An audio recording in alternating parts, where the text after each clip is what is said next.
All animals are equal, but some animals are more equal than others. हाँ दोस्तों, तो आज हम बात करेंगे एक बुक के बारे में। ये है एनिमल फार्म।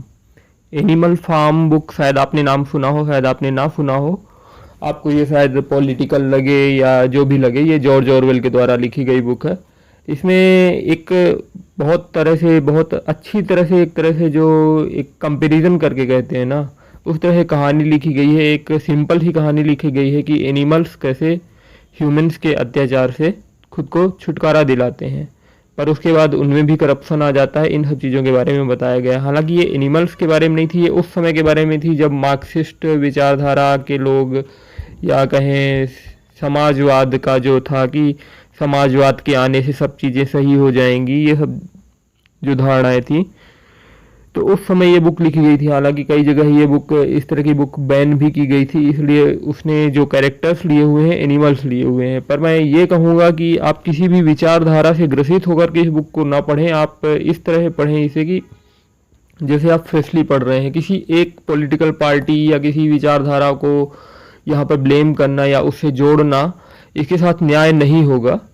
आप इसे सिंपली अब पढ़ें, और आप हर एक ऑर्गेनाइजेशन में देखें या कहीं पर भी देखें, थोड़ा बहुत ये आज के परिप्रेक्ष्य में, या ये कहें कि बहुत ही ज़्यादा आप रिलेवेंस पाएंगे, बहुत ही ज़्यादा सार्थकता पाएंगे जो इस बुक में है और जो आपके रियल लाइफ में होते हैं।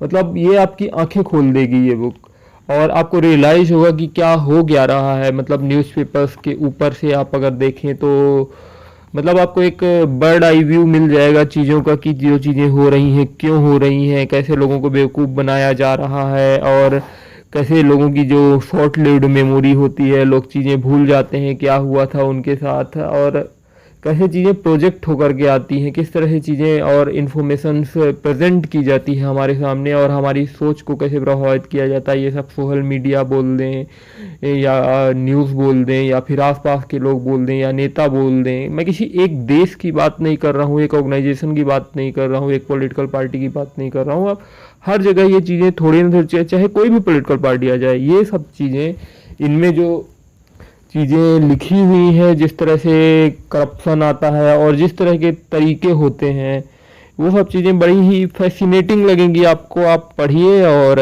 आप बहुत अच्छा फील करेंगे इसके बारे में। तो चलिए इसके बारे में थोड़ा और चर्चा करते हैं कि इस बुक में आखिर है क्या, अंदर क्या है इसमें। थोड़ा हम कहानी के बारे में चर्चा करेंगे।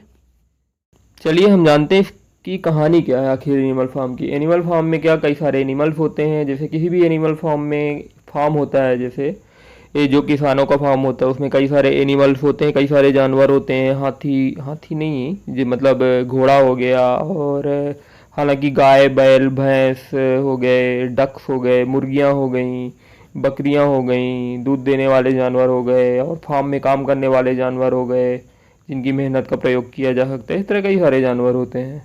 तो क्या होता है कि अलग अलग जानवर अलग अलग संवेदना के, अलग अलग तरह की, मतलब उनकी कैपेसिटी होती है, अलग अलग तरह से वो सहयोग करते हैं। और जानवरों का प्रयोग किया जाता है, जानवरों का प्रयोग खेतों में करते हैं। कुछ जानवर दूध देते हैं, कुछ अंडे देते हैं। तो इन सब से क्या कि जो किसान होते हैं वो अपनी जीविका चलाते हैं और बेचते हैं। तो उसी प्रकार से था, एक किसान था और उसका एनिमल फार्म था। तो क्या होता है कि इसका, उस एनिमल फार्म का नाम था मैनोर फार्म। मैनोर फार्म, फिर बाद में क्या होता है कि उसका नाम एनिमल फार्म कर दिया जाता है। उसकी एक इंटरेस्टिंग कहानी है। तो किसान क्या रहता है कि वो एक नॉर्मल किसान रहता है, थोड़ा आलसी रहता है। तो क्या रहता है कि जानवरों का ख्याल नहीं रखता है, और कई दिनों तक क्या करता है कि जानवरों से काम कराता है पर उन्हें ढंग से खाना नहीं देता, पूरा खाना नहीं देता। उसी के बारे में है। तो जानवर होते हैं, जानवरों में पिग्स होते हैं। तो पिग्स के बारे में कहा जाता है कि पिग्स बुद्धिमान होते हैं। एटलीस्ट इस स्टोरी में ऐसा है कि पिग्स बुद्धिमान होते हैं। अब अलग अलग जगह पिग्स के बारे में अलग अलग धारणाएं हो सकती हैं। तो for the story, for the sake of story, हम मानते हैं कि पिग्स बुद्धिमान है। तो उनमें में से एक बहुत ही बूढ़ा पिग रहता है, बड़ा, मतलब बड़ा और बूढ़ा पिग रहता है, जिसकी बात सभी सुनते हैं। तो वो एक बार रात में मीटिंग बुलाता है और सभी जानवरों को बताता है कि उसकी क्या इच्छा है। तो फिर वो बताता है कि हम पर अत्याचार हो रहे हैं, सभी जानवरों पे किस तरह से अत्याचार हो रहा है। जैसे कि मुर्गियों के ज़्यादा अंडे जो होते हैं वो सारे अंडे बेच दिए जाते हैं, जानवरों के जो बच्चे होते हैं उनको कम दूध मिल रहा है, जानवरों को समय पे खाना नहीं मिल रहा है, और भी बहुत सारी चीज़ें होती हैं कि जानवरों को कोई सुविधा नहीं मिल रही है। तो वो सोचते हैं कि हम इन ह्यूमन से क्यों डर के रहें, जब हम इन ह्यूमन्स को ओवर पावर कर सकते हैं, इन ह्यूमन्स को हरा सकते हैं, ये तो हमें एक तरह रिवॉल्यूशन लाना चाहिए, क्रांति लाना चाहिए। हर जगह क्रांति क्रांति तो चल ही रही है, बहुत दिनों से क्रांति चल रही है, सोचते हैं कि क्रांति से बदलाव हो जाएगा।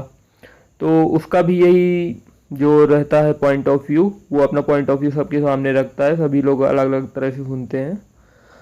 और फिर उसके बाद क्या होता है कि वो पिग मर जाता है। फिर बाकी जो पिग बचते हैं, जो छोटे पिग जो दो होते हैं, उनमें में से एक पिग नेपोलियन रहता है और एक स्नोबॉल रहता है।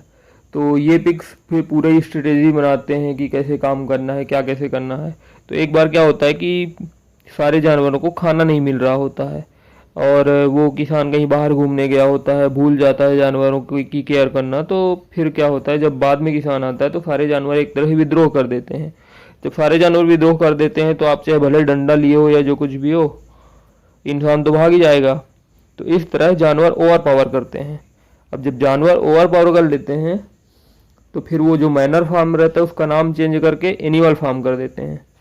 और हालांकि मैं इसमें पूरी कहानी आपको नहीं बताऊंगा, एनिमल फार्म चेंज कर देते हैं। और फिर उसके बाद ये दोनों पिग रहते हैं, तो ये दोनों पिग्स बहुत ही इंटरेस्टिंग वे में पूरा प्लान बनाते हैं सब काम करने के लिए कि कैसे काम होगा, क्या होगा। शुरू शुरू में तो चीज़ें बहुत अच्छी चलती हैं, सभी को मौका दिया जाता है अपनी बात रखने का, सब कुछ होता है। पर फिर धीरे धीरे चीज़ें ऐसी होती हैं कि ये जो दो पिग्स होते हैं, स्नोबॉल और नेपोलियन, दो पिग में एक पिग क्या करता है, दूसरे पिग पे आरोप लगा करके उस पिग को वो बागी घोषित कर देता है, एक तरह से कहा जाए तो, या अपराधी घोषित कर देता है, उस पिग को भगा देता है। और फिर नेपोलियन ही ओवर पावर कर जाता है। जब नेपोलियन ओवर पावर कर जाता है धीरे धीरे चीज़ों में चेंजेस आते हैं। शुरू में 7 कमांडमेंट्स बनाए गए थे कि मतलब क्या होता है कि what ever goes upon 2 legs is an enemy, मतलब जो दो पैरों से चलते हैं, जैसे कि जो इंसान है वो हमारे दुश्मन है। और what ever goes upon 4 legs और has wings is a friend, मतलब जिनके 4 पैर हैं या विंग्स हैं वो हमारे दोस्त हैं। और नो एनिमल शैल वियर क्लॉथ्स, मतलब कोई भी एनिमल कपड़े नहीं पहनेगा, कोई भी एनिमल जो बेड में नहीं सोएगा, कोई भी एनिमल अल्कोहल नहीं ड्रिंक करेगा, और कोई भी एनिमल दूसरे एनिमल को किल नहीं करेगा, और सभी एनिमल इक्वल हैं। तो इस तरह के ये 7 कमांडमेंट्स थे। इनके बेसिस पे क्या इनकी जो क्रांति हुई थी वो थी। और बीस्ट ऑफ इंग्लैंड नाम के का उन्होंने गाना बनाया था और ये सब गाना गा रहे थे। इन्हें लगा कि ये चीज़ फैलेगी और दूसरे फार्म में भी होगी, पर धीरे धीरे क्या होता है कि उसी फार्म में ही जो एक पिग को भगा देते हैं, फिर उसके बाद धीरे धीरे पावर ओवर पावर करने लगते हैं पिग्स। पिग्स अपने बारे में ज़्यादा सोचने लगते हैं, अपने आप को ज़्यादा सुविधा देने लगते हैं, खुद थोड़ा लेट उठने लगते हैं और खुद आराम का काम करने लगते हैं। कहते हैं कि दिमाग का काम करने में ज़्यादा टाइम लगेगा। मतलब आप इसमें काम और इन सब चीज़ों को जोड़ सकते हो अपनी पॉलिटिकल सिचुएशन से या किसी भी इन्वायरमेंट या किसी भी ऑर्गेनाइजेशन से। मैं नहीं कह रहा कि सारी ऑर्गेनाइजेशन एक ही तरह होती हैं, पर कई ऑर्गेनाइजेशन में इसकी थोड़ी बहुत झलक मिल जाएगी इन सब चीज़ों की, जैसा कि इस बुक में दिखाया गया है, जिस तरह का पक्षपात या जिस तरह का व्यवहार आप कहें तो। और फिर धीरे धीरे ये जो 7 कमांडमेंट्स होते हैं वो भी बदल जाते हैं। जो शीप मतलब भेड़ रहती हैं वो पहले बोलती हैं कि 2 legs bad 4 legs better, 4 legs good 2 legs bad. और पर बाद में क्या होता है कि बाद में से जो भेड़ होती हैं, भेड़ को भी सिखा दिया जाता है कि 4 legs गुड 2 legs बेटर, क्योंकि बाद में जो पिग होते हैं, पिग भी 2 पैरों से चलने लगते हैं। मतलब इसमें ये बताया गया है कि जो पिग हैं वो फिर बाद में ह्यूमन की तरह ही बन जाते हैं, उन्हीं की तरह करप्शन करने लगते हैं। वही जैसे कि no animal shall sleep in bed, वो बेड में सोने लगते हैं, और वो अल्कोहल ड्रिंक करने लगते हैं, वो दूसरे एनिमल को मारते भी हैं। और लास्ट में ये भी होता है कि जो उन्होंने नाम चेंज किया था एनिमल फार्म, फिर से उसका नाम चेंज करके वो मैनर फार्म कर देते हैं। और जहाँ तक ऑल एनिमल्स आर इक्वल की बात होती है तो ये भी चेंज हो जाता है कि all animals are equal but some animals are more equal than others. मतलब क्या है कि पिग खुद को श्रेष्ठ बनाते हैं। एक तरह वर्णाश्रम की मैं बात नहीं करूँगा, वर्णाश्रम अपनी जगह है, कुछ पॉइंट ऑफ व्यू से सही है, कुछ पॉइंट ऑफ व्यू से गलत है। जैसा कि आप देखना चाहें आप उस तरह की चीज़ें देख सकते हैं। और पूरी बात यही है कि किस तरह से जो भेदभाव होता है, अत्याचार होता है, करप्शन होता है, अपने आप को फ़ायदा पहुंचाने की नीति, केवल अपने आप को फ़ायदा पहुंचाने की नीति, और दूसरों को मूर्ख बनाना, पूरी एक सोसाइटी को मूर्ख बनाते हैं जिस तरह से पूरे एक संगठन को, ये सब चीज़ें बताई गई हैं। किसी भी छोटे बड़े संगठन की बात कर लें या कहीं की बात कर लें, ये सब चीज़ें बहुत ही अच्छी तरह बताई गई हैं। इसीलिए ये बुक आप पढ़िए और कई सारी बहुत ही सूक्ष्म चीज़ें हैं जो आपको पता चलेंगी, कई सारे डायलॉग्स हैं जिनसे आपको पता चलेगा कि कैसे मतलब हम सबको बहलाया फुसलाया जाता है और किस तरह से मतलब मूर्ख बनाया जाता है जनता को। तो ये एक तरह से आँख खोलने वाली आपकी बुक होगी, मतलब एक तरह से आपको एक निद्रा से जगाएगी अगर आप जागना चाहेंगे तो, अगर आप ये बुक पढ़ें तो। इसलिए मैं बोलूँगा ये बुक आप पढ़िए, एनिमल फार्म। अभी आई थिंक ये रिव्यू आपको पसंद आया होगा। ओके, फिर हम अगले टॉपिक के साथ मिलते हैं। Thanks for listening.